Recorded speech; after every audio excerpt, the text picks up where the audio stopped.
The autumn sun was setting behind the towering iron gates of Pine Valley Estates, casting long shadows across the guard booth where Officer Tom Rodriguez adjusted his collar against the evening chill. He'd only been working security at this upscale gated community for 3 weeks, but he already knew the routine: luxury cars, polished SUVs, and the occasional high-end sports car would roll through, their drivers barely bothering to slow down as they flashed their resident passes. But something different caught his attention that evening. A faded blue Toyota Corolla, at least 15 years old, pulled up to the checkpoint. The paint was peeling in places, and the front bumper bore the battle scars of parallel parking mishaps. It stuck out like a sore thumb among the parade of Mercedes and BMWs that typically graced these streets. Behind the wheel sat a middle-aged woman wearing what appeared to be a janitor's uniform. Her graying hair was pulled back in a simple bun, and despite the cool weather, beads of sweat dotted her forehead, likely from a long day of work. She smiled warmly at Officer Rodriguez, but there was a hint of resignation in her eyes, as if she'd grown used to being questioned.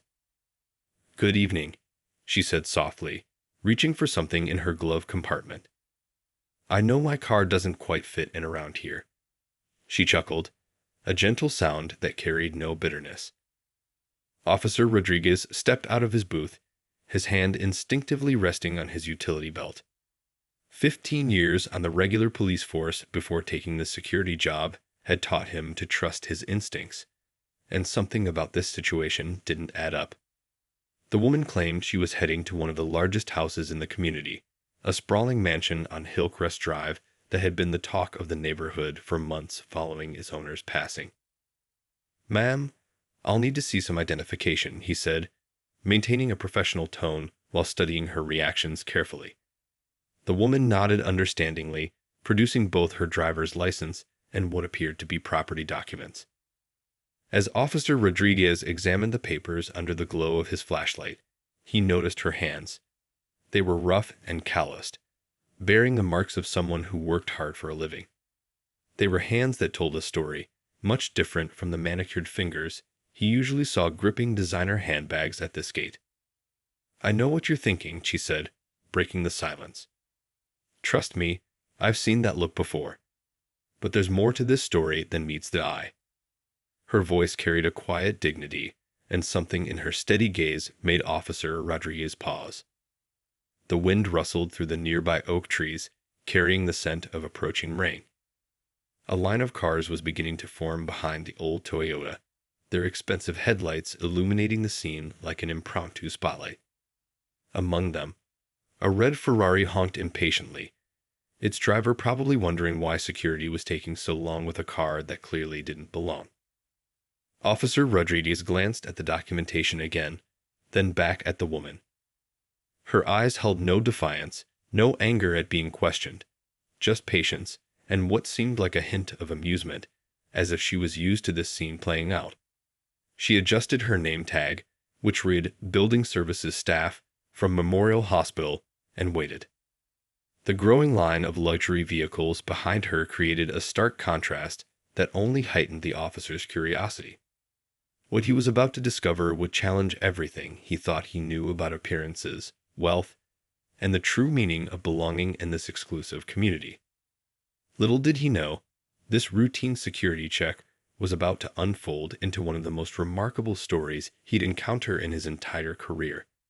A tale that would remind him, and eventually the entire community, that life's greatest surprises often come in the most unassuming packages. Officer Rodriguez took a deep breath, his flashlight beam steady on the papers in his hands.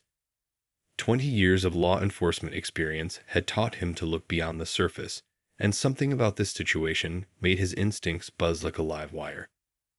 The documentation seemed legitimate, but the contrast between the woman's appearance and her claimed destination was too stark to ignore. "Would you mind stepping out of the vehicle, ma'am?" he asked, keeping his tone professional but firm. The woman nodded, reaching for her door handle with those work-worn hands.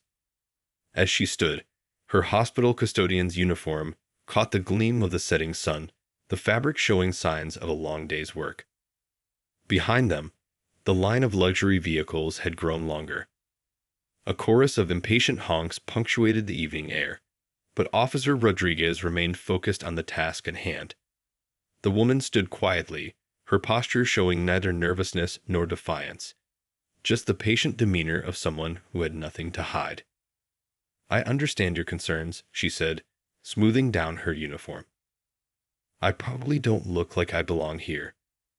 She gestured to her old Toyota with a small smile. "But appearances can be deceiving, can't they?" Officer Rodriguez noticed something else now. Despite her humble attire, there was an unmistakable air of dignity about her. She carried herself with the quiet confidence of someone who knew exactly who they were, regardless of what others might think. "You mentioned you're heading to the Richmond estate," he questioned, referring to the massive property that had been the subject of countless neighborhood discussions. "That's quite a significant property." The woman's eyes softened at the mention of the estate.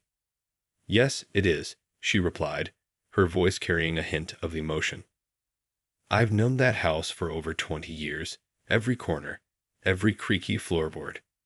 She paused, looking past the gates toward the winding road that led to the mansion. "Though I suppose knowing it as a housekeeper is quite different from."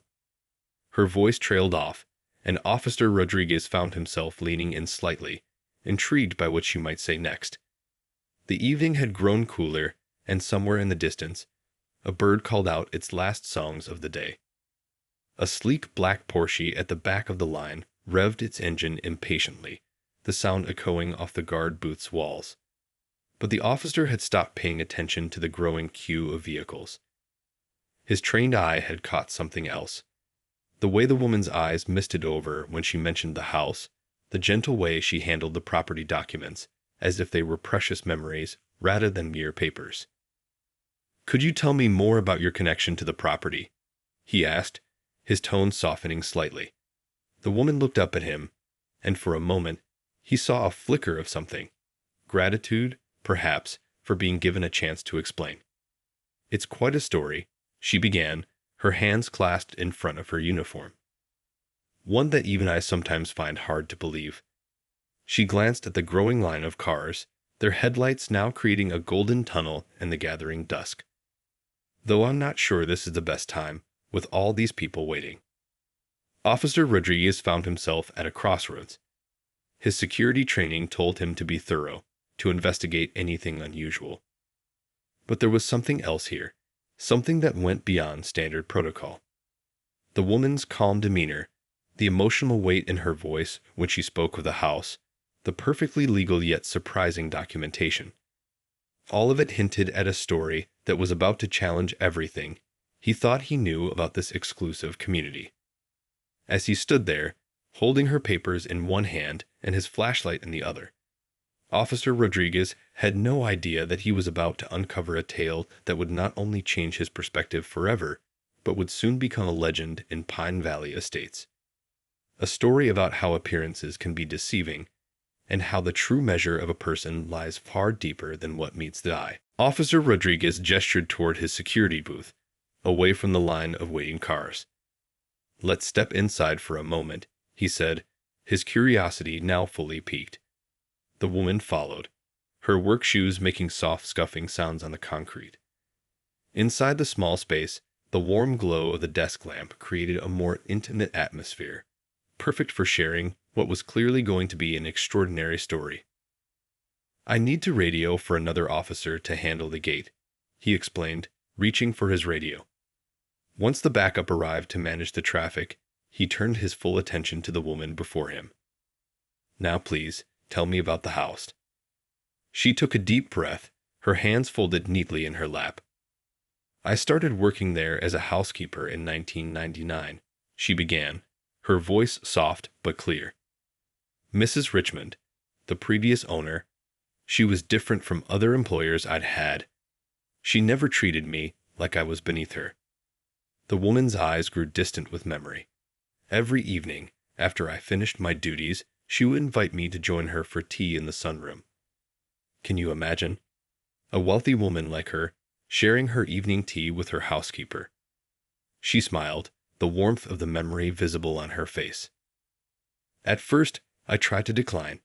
It didn't seem proper. But Mrs. Richmond insisted. She said loneliness doesn't care about social status, and she enjoyed my company. Over time, those evening conversations became the highlight of both our days. Officer Rodriguez leaned forward slightly, his earlier suspicions giving way to genuine interest. The woman continued, her voice growing stronger as she shared her story. Years passed, and we grew closer. I was there when she lost her husband, and she supported me when my own mother passed away. She helped put my daughter through college, saying education was the greatest gift one could give. I tried to refuse, but she was stubborn that way, in the best possible sense. She paused, pulling a worn photograph from her wallet. It showed her and an elegant elderly woman, both laughing as they sat in a beautiful garden. This was taken last summer, during her 85th birthday celebration. She insisted I sit next to her, not behind her like the other staff. Officer Rodriguez studied the photograph, noting the genuine joy on both women's faces. The elderly woman's hand rested on the housekeeper's shoulder with familiar affection, like a mother with her daughter. 3 months ago, the woman continued, her voice catching slightly. Mrs. Richmond called her lawyer to the house. She was growing weaker, and she knew her time was limited. I was bringing her evening tea when she announced it. She was leaving the house to me. She looked up at Officer Rodriguez, who couldn't hide his surprise. I protested, of course. It was too much, far too much. But she took my hand and said, "My dear, you've given me something my money could never buy, genuine friendship and care. This house needs someone who will love it as much as I have, someone who understands its heart." Tears welled in her eyes, but her voice remained steady. She passed away peacefully 2 weeks later. The lawyers handled everything, but it still feels surreal. That's why I keep working at the hospital. It keeps me grounded, reminds me of who I am. The house. It's not just a possession to me. It's a responsibility, a legacy. Officer Rodriguez sat back in his chair, the pieces finally falling into place. The documentation, her demeanor, the emotional weight in her voice when she spoke of the house. It all made perfect sense now. That's why I drive this old car, she added with a gentle laugh, gesturing toward her Toyota. The neighbors probably wonder why the owner of the Richmond estate drives such a humble vehicle. But Mrs. Richmond taught me that true worth isn't about what you own. It's about how you treat others and the legacy you leave behind. As the woman finished her story, Officer Rodriguez realized he was witnessing something extraordinary. A tale of genuine human connection that transcended social barriers, wealth, and status. In a community defined by its material wealth, here was a story about something far more valuable. The priceless bond between two people who found family in each other. As Officer Rodriguez absorbed the remarkable story, the woman's eyes lit up with a memory she seemed eager to share. "Would you like to hear about how our friendship really began?" she asked, her hands clasped together as if holding onto a precious moment from the past. "It was during a terrible storm, about 6 months after I started working at the house," she began. "The power had gone out, and Mrs. Richmond was struggling with her breathing machine. I was supposed to be done for the day, but I couldn't leave her alone like that. Lightning had been flashing outside the mansion's windows that night," she recalled, illuminating the grand rooms in brief, bright bursts. "I stayed with her, manually operating her breathing apparatus all night long. We talked for hours by candlelight, about our families, our dreams, our fears. It was the first time I saw her as more than just my employer." The woman's voice grew softer as she continued. "She told me about losing her husband young, about never having children of her own. I shared stories about raising my daughter alone, about working 3 jobs to make ends meet. Somewhere between midnight and dawn, the walls between employer and employee just disappeared." Officer Rodriguez noticed how she absent-mindedly touched a simple silver bracelet on her wrist as she spoke. Catching his glance, she smiled. "She gave me this the next morning. It was her mother's. She said anyone who would stay up all night to help her breathe was family, not staff. She leaned forward slightly, her eyes bright with remembered joy. After that night, everything changed. She started teaching me about art and music, things I'd never had time to learn about before. I taught her how to cook simple meals, something she'd never needed to learn growing up wealthy. We'd laugh at her kitchen disasters, and she'd chuckle at my attempts to appreciate classical music. The security booth's small space seemed to grow warmer with each shared memory. During holidays, she insisted I bring my daughter to the house. They formed their own special bond. Mrs. Richmond helped her with homework, attended her school plays. She used to say that life had given her the family she always wanted, just in an unexpected way. A gentle smile crossed her face as she recalled another moment. There was this one Christmas. My daughter was struggling in her college physics class. Mrs. Richmond secretly hired a tutor, but she made me promise to tell my daughter it was a scholarship program. She never wanted credit for her kindness. She just wanted to help. She paused, taking a deep breath. But it wasn't all one-sided. I was there when her arthritis got bad, when she needed someone to read to her because her eyes were failing. I learned all her favorite books, Jane Austen, Charles Dickens. Sometimes I'd find her dozing off in her favorite armchair, but she'd always insist I finish the chapter. The woman's voice grew thoughtful. You know what's funny? In all those years, she never once missed my birthday. She'd have the cook make my favorite cake, carrot cake with cream cheese frosting. But she always tried to frost it herself, even though she was terrible at it. She laughed softly at the memory. The frosting would be all uneven, but she said that's what made it special. Looking down at her worn uniform, she smoothed out a wrinkle. That's why I keep working at the hospital, even now. Mrs. Richmond taught me that real dignity isn't about what you own or what you wear. It's about staying true to who you are and helping others when you can. Her eyes met Officer Rodriguez's with quiet certainty. People probably wonder why I don't quit my job, buy fancy clothes, try to fit in with the other residents. But I think Mrs. Richmond left me the house because she knew I wouldn't change who I am. She used to say that authenticity is the rarest luxury of all. As she finished speaking, the small security booth seemed filled with the echo of years of shared laughter, quiet conversations, and the kind of love that transcends all social boundaries. It was a story that reminded Officer Rodriguez that sometimes the richest relationships grow in the most unexpected places, nurtured by nothing more than genuine care and the willingness to see past surface appearances to the heart beneath. The night had grown deeper as they talked in the security booth, and Officer Rodriguez found himself asking the question that had been on his mind. But why keep working at the hospital? You own one of the largest estates in Pine Valley now. The woman smiled, a gentle wisdom in her expression. The morning after I inherited the house, I sat in the kitchen, just sat there for hours, thinking about what Mrs. Richmond would want me to do with this blessing. That's when I remembered something she always said. Wealth is like a garden. It only brings joy when you share its fruits. She straightened her hospital uniform with a sense of pride. I decided that day to keep my job at the hospital. Not because I need to, but because it keeps me connected to what matters. You see, every night when I'm mopping floors or cleaning rooms, I meet people going through their hardest moments. They remind me why Mrs. Richmond's generosity was so special. Her eyes sparkled as she continued, but that's not all. I've been working with Mrs. Richmond's lawyers to set up a foundation. We're going to help underprivileged students pursue medical careers. Kids who dream of becoming doctors but can't afford the education, just like my daughter once was. She pulled out another photo from her wallet, showing a classroom full of young students. These kids visited the house last week. They're from the local high school's science club. Instead of letting the mansion sit empty, I've opened it up for educational programs. Mrs. Richmond's library, which has books from around the world, is now used for after-school study sessions.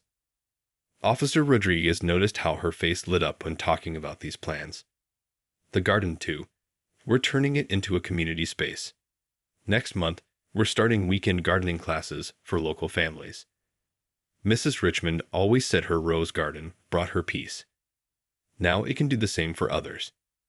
She glanced at her old Toyota through the booth's window.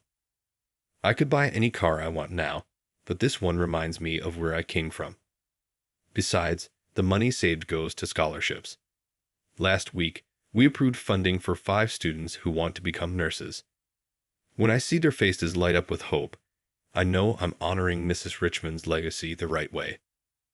The woman's voice grew warmer as she shared more of her vision.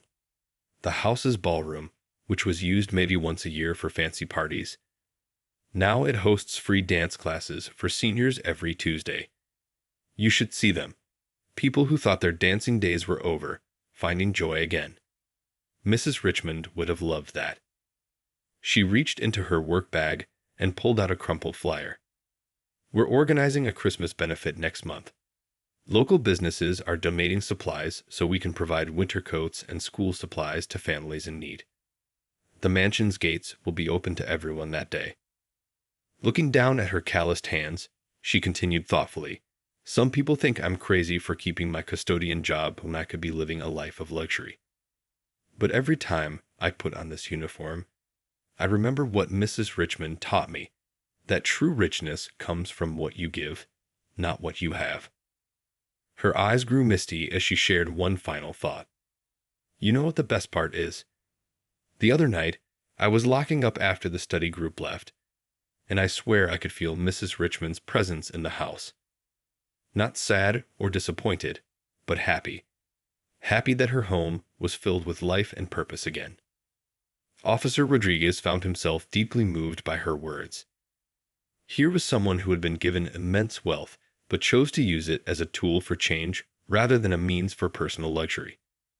In a world obsessed with status and appearances, she had found a way to honor both her past and her friend's legacy while creating something meaningful for the future.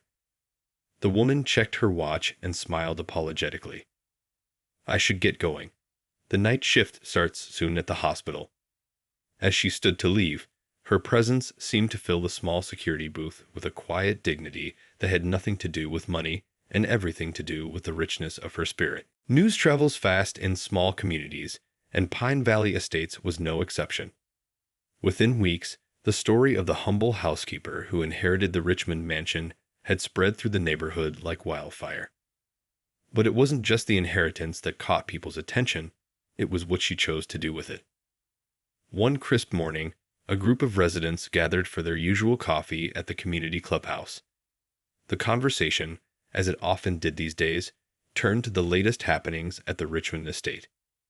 "Did you see what's happening there?"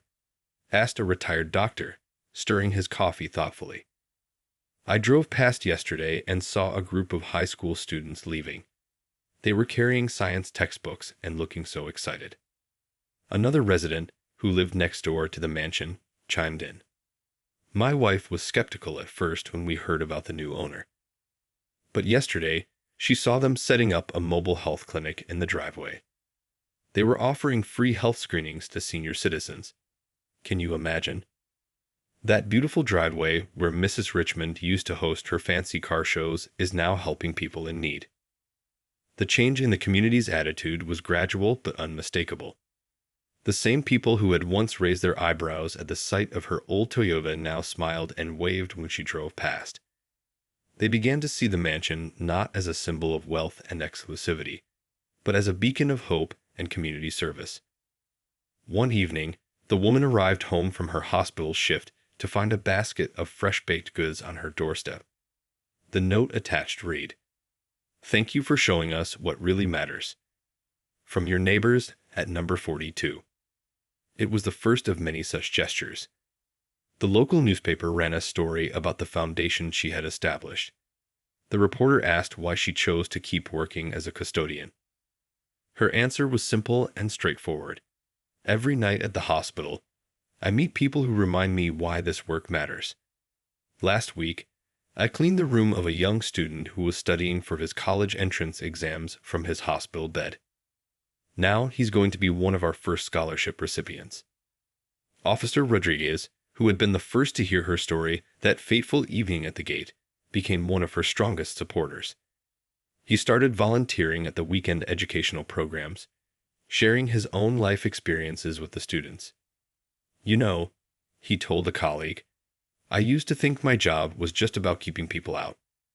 Now I realize it can also be about welcoming people in." The transformation of the community was perhaps best illustrated during the annual Pine Valley neighborhood meeting. The woman stood up to present her plans for expanding the educational programs. As she spoke about turning more of the mansion's rooms into study spaces and creating a computer lab for underprivileged students, the room fell silent. Then something remarkable happened. One by one, residents began offering their help. A retired teacher volunteered to tutor students. A local business owner offered to provide internships. A technology executive pledged to donate computers for the lab. "I've lived here for 20 years," said one longtime resident, his voice thick with emotion, "and I've never felt more proud of our community than I do now. This house isn't just a building anymore, it's becoming the heart of something special." Even the most skeptical residents couldn't deny the positive changes they were seeing. The sound of children laughing during after-school programs, the sight of elderly neighbors enjoying the garden, the steady stream of people coming and going with purpose. It all created a new kind of energy in the neighborhood. As autumn turned to winter, the mansion's warm lights could be seen glowing every evening, a beacon of welcome in the growing darkness. Inside, study groups gathered around old oak tables, community meetings buzzed with new ideas, and people from all walks of life found a place where they belonged. The woman still drove her old Toyota, still wore her hospital uniform with pride, and still greeted everyone with the same warm smile. But now, when she passed through the gates of Pine Valley Estates, she was no longer seen as an outsider. She had become something far more important. A reminder that true wealth isn't measured in dollars, but in the lives you touch and the good you do for others. 1 year had passed since that evening at the security gate. The Richmond mansion glowed with warmth as guests arrived for the foundation's first annual charity gala. String lights twinkled in the garden trees, and the sound of gentle music drifted through the open windows. But this wasn't the typical high society event the house had known in years past. Among the guests were hospital workers in their best outfits, students who had received scholarships, teachers who volunteered their time, and yes, some of the wealthiest residents of Pine Valley Estates. They all mingled together in the grand ballroom, sharing stories and laughter without any hint of social barriers. In the corner of the room, Officer Rodriguez watched the scene with a smile, remembering that night when he had stopped a tired-looking custodian at the gate. She caught his eye from across the room and made her way over, still wearing her silver bracelet. Mrs. Richmond's precious gift. "Look at all this," he said, gesturing to the diverse crowd. "Who would have thought that one security check could lead to something like this?" She smiled, her eyes bright with joy and unshed tears. "You know what makes me happiest?" she replied, watching a group of scholarship students chatting excitedly about their future plans. Every person in this room has a story about how their life has changed this year. The retired teacher who said tutoring gave her purpose again. The student who can now afford medical school. Even the neighbors who told me they finally feel part of a real community. The elegant ballroom, once used only for exclusive society parties, now buzzed with genuine warmth and connection. Near the fireplace, a retired surgeon was mentoring a young scholarship recipient. By the window, a group of hospital cleaners chatted comfortably with local business owners about the new job training program. As she prepared to address the gathering, she touched the worn name tag on her evening dress, the same one from her hospital uniform, now pinned there as a proud reminder of who she was. The room fell quiet as she stepped up to the microphone.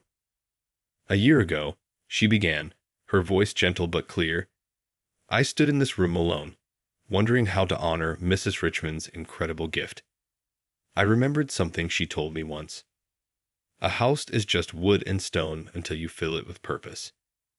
She paused, looking around at the faces before her. Today, I see her dream coming true. Not in the way anyone expected, but maybe in the way she always hoped. This house has become more than a mansion in an exclusive community. It's become a bridge between people who might never have met otherwise. Her voice grew stronger as she continued, "Thanks to your support, we've provided 25 scholarships this year.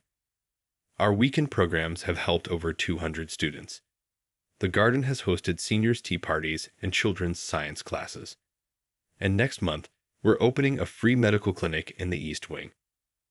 Looking toward the back of the room, she smiled at her colleagues from the hospital's cleaning staff, who beamed back with pride. "I still work my night shift at the hospital," she said, "because it reminds me that every job has dignity, and every person has value. Mrs. Richmond taught me that wealth isn't about what you own, it's about what you share." As she finished speaking, the room erupted in warm applause. Officer Rodriguez noticed that even some of the originally skeptical residents had tears in their eyes. The woman who had once been stopped at the gate had transformed not just a house, but an entire community's heart. Later that evening, as the last guest departed, she stood in Mrs. Richmond's favorite spot in the garden. The old rose bushes were blooming again, their fragrance sweet in the night air. Looking up at the mansion's warm windows, she whispered, "Thank you, my friend. Your legacy lives on in every life we touch." And as Officer Rodriguez drove past on his final security round, he saw her there in the garden, still in her evening dress with her hospital name tag, embodying a truth that had changed them all. That the greatest inheritance wasn't the mansion itself, but the power to use it to make the world a little better, one person at a time.